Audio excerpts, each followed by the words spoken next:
प्यारे बच्चों नमस्कार। मैं अंकित दुबे आपका स्वागत करता हूं अपने YouTube channel smart study by Ankit में।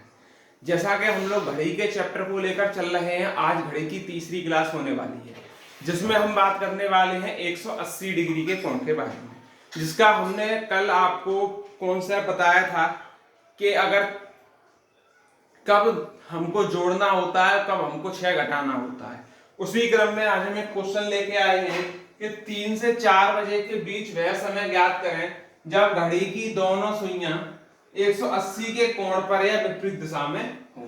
यानी 180 का एंगल बोलेगा आपसे और विपरीत दिशा भी कह सकता है, दोनों में से कुछ भी कह सकता है, इसलिए मैंने दोनों को ही ले लिया है। अब ये 6 से है कम, तो हमें क्या करना पड़ेगा, इसमें 6 जोड़ना पड़ेगा। तो आपने कहा जी सर कितना हो गया 9। अब 9 में गुणा करेंगे हम किसका, तो 60/11 का। समझ में आ गई बात? अच्छा कर लो गुणा, कितना आएगा 9 × 54 540/11 लगा दो भाग, तो 11 × 44 बचे 10 99 बचे 10 100 और 11 99 1/11। ठीक, अब कितने बजे पर होगा, तो आप बोलेंगे 3:49 1/11। ये आया टाइम निकल के। इतने टाइम पर 180 डिग्री का एंगल बनेगा। ठीक, अब अगले कॉन्सेप्ट की तरफ इसी में ही और बताते हुए आपको ले चलते हैं। अब देखिए आपसे कहा है 7 से 8 बजे के बीच का वह समय ज्ञात कीजिए जब घड़ी की दोनों सुइयां 180 डिग्री के कोण पर या विपरीत दिशा में हो। अब ये 7 है जो 6 से बड़ा है, इस कंडीशन में क्या होगा, जो संख्या है उससे हमें 6 माइनस करना होगा। 6 से बड़ी संख्या 6 माइनस करेंगे, 6 से छोटी संख्या में 6 प्लस करेंगे, इतना हमें याद रखना है। तो 7 में से आप 6 माइनस करेंगे बचेगा 1, इसमें करेंगे 60/11 का गुणा, कितना आएगा 11 × 5 55 5 सही 5/11। अच्छा कै बज के होगा, तो आप बोलेंगे 7 बज के 5 सही 5/11। इस टाइम पर जो भी होगा 180 डिग्री का कोण बनेगा। ठीक, अब चलते हैं आगे। अच्छा, अब 6 से 7 के बीच में भी यही समय निकालना है। अब 6 से 7 ना 6 से बड़ा है ना 6 से छोटा है। अब हम लोग पड़ गए चक्कर में, ना जोड़ सकते हैं ना घटा सकते हैं। समय क्या निकलेगा, समय निकलेगा 6 बजे ही आपका 180 डिग्री का कोण बनेगा। ना कुछ नहीं करना, क्योंकि एक चीज बताइए, छोटी सुई नीचे बड़ी सुई ऊपर, यहां 12 मान लो या 6 मान लो, बताओ बज गए कि नहीं बज गए? 6 बजे कि नहीं बजे? बिल्कुल बजे। और एक दूसरे के विपरीत, इसके विपरीत ये वाली सुई, इसलिए पहले से ही 6 बजे बना हुआ है, इसीलिए से इसका ये नहीं निकाल सकते। बस इतना आपको याद रखना है। अब चलते हैं 90 डिग्री के एंगल की तरफ। एक और कॉन्सेप्ट है 180 का ही, उसके बाद 90 पे चलेंगे। एक क्वेश्चन और आया है कि सोमवार सुबह 9 बजे से मंगलवार दोपहर 12 बजे के बीच दोनों सुइयां कितनी बार 180 डिग्री के कोण पर थी।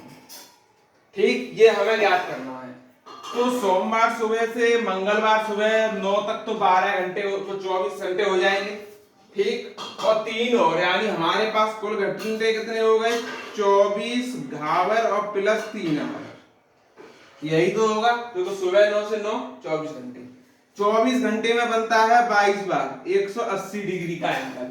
3 का मतलब 3 और इसमें ऐड कर दो तो टोटल बनेगा यानी कितनी बार, तो 25 बार। ये और कौन सा है? ठीक, अब चलते हैं 90 डिग्री की तरफ। देखिएगा 90 डिग्री का एंगल हम बात कर लेते हैं। 1 हावर में 2 बार बनेगा, 12 हावर में 22 बार बनेगा और 24 हावर में 44 बार बनेगा। क्यों 1 हावर में 2 बार कैसे बनेगा, इसको भी देख लेते हैं। समझते ऐसे हैं जैसे हमारा कोई टाइम है, जैसे ये कोई समय हो रहा है, तो एक तो ये समय जाएगा इसके लिए, एक ये समय जाएगा।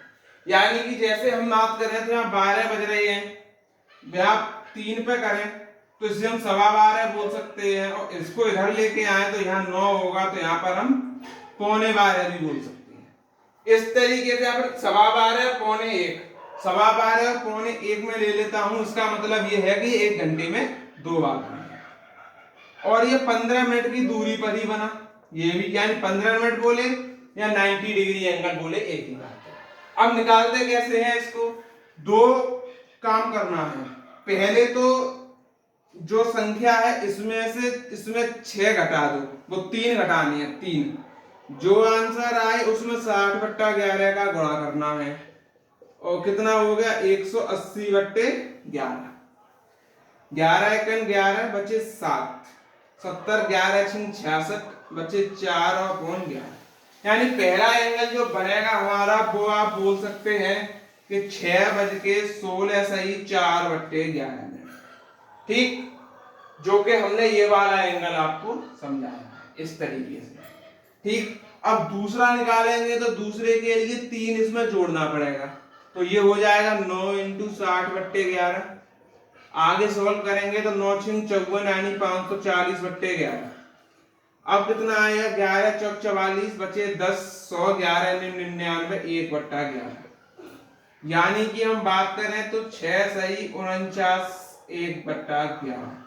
2 टाइम निकलेंगे, इसीलिए 1 घंटे में ये 2 बार बना है, और दोनों बार हमने आपको डिस्कस किया हुआ है। अब चलते हैं आगे। ये आज का आखिरी क्वेश्चन है जिसमें हम बात कर रहे हैं 10 से 11 के बीच 90 डिग्री का एंगल के बारे में।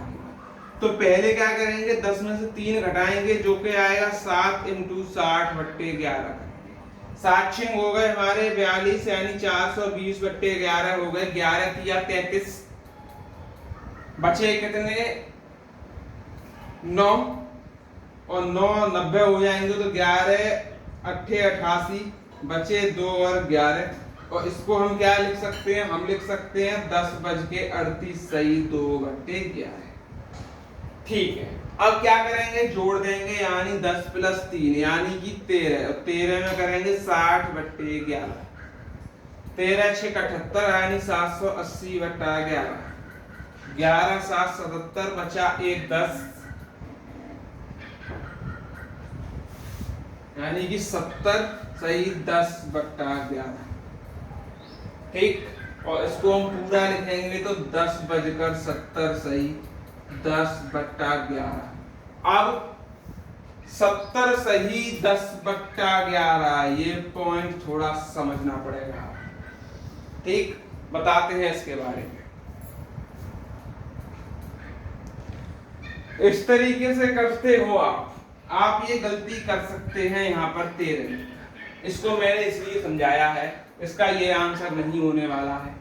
आंसर क्या होगा वो देखिएगा, क्या होगा देखते हैं। 13 को हम क्या लिख सकते हैं? 12 के बाद 1 आता है, 13 तो कभी आता ही नहीं, क्या 12 के बाद 1, तो यानी ये पूरा बनेगा आपका 60/11। ये पूरा बनेगा 60/11, जिसको बोलेंगे 5 सही 5/11। और अब इसको हम इसी तरह लिख देंगे कि 10:05 सही 5/11। इस टाइम पर आपका 90 डिग्री का, आप लोगों से आशा करते हैं 90 डिग्री का कोण आपको समझ में आ गया होगा। कुछ क्वेश्चन और बचते हैं तो वो मैं इस पे करवाऊंगा। फिर मैं चलाऊंगा आपका घड़ी तेज होना, घड़ी धीरे होना, गलत घड़ी के ऊपर सवाल भी कुछ लेके आऊंगा। यानी 2-3 क्लास और घड़ी की आएंगी, फिर हम चलेंगे अपने रैंकिंग वाले टॉपिक पर। तब तक के लिए आप सभी को नमस्कार।